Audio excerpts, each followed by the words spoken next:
What up? It's day 3, and I'm feeling pretty good. Yesterday I hit all of my content goals, and I came up with some new ideas for today. I also ordered another wristband for my watch. I snapped my headphones at the gym last time I was there. I've been putting off getting new ones, but I finally broke down and ordered some, and those also arrived yesterday. Pretty excited. I'm going to go to the gym today and use these. I made a social media editing tutorial yesterday, inspired by another creator's reel that I really liked.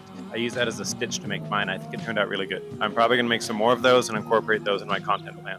Yesterday and today, I got positive feedback on all of the social platforms that I've been using, but Threads, I have zero traction on Threads so far, but I'm also not prioritizing it. Threads, I'm currently repurposing the long form LinkedIn thoughts and then breaking them down into short form on Threads. The only platform that's new to me in this challenge is LinkedIn. My ICP, or the client that I'm targeting that I want to help the most, is someone who's on LinkedIn.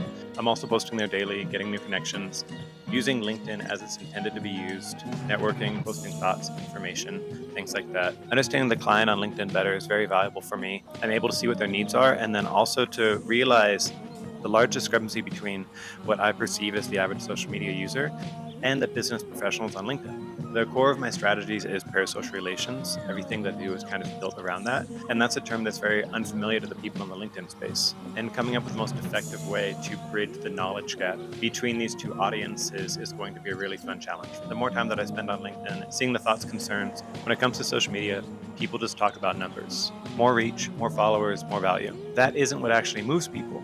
I've watched creators in other industries build entire relationships with people that they've never even met in person. And it's real, it matters to them. And that moment made me realize this does matter to them, even if it's only one-sided. People put real value on these connections. And it's not about being famous. Sometimes people just show up for a creator like they're a part of their life, just because that person feels familiar, not polished, not perfect, just known. And that is when it started clicking for me.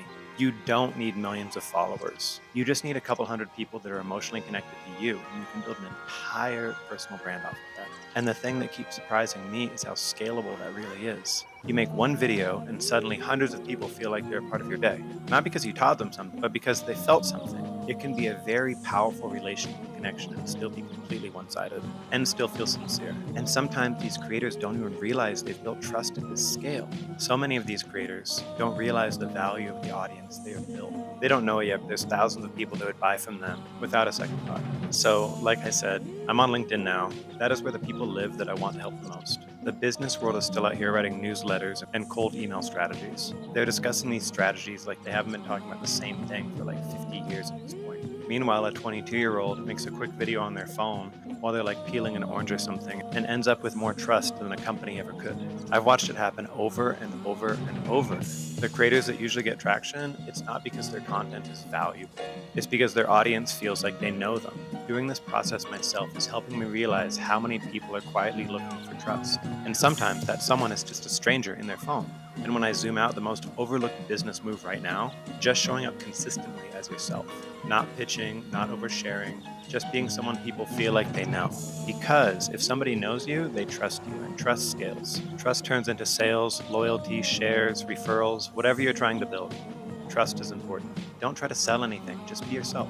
There's a lever for audience growth and trust. The more you push to the give side, the more your audience grows. The more you pull to the sell side, the growth stops. That's why you need to stop thinking in the terms of followers. Instead, think of how many people would notice if I disappeared, if I stopped showing up. Because I'm starting to think, maybe that's the base layer of everything. Maybe that's what makes it sustainable.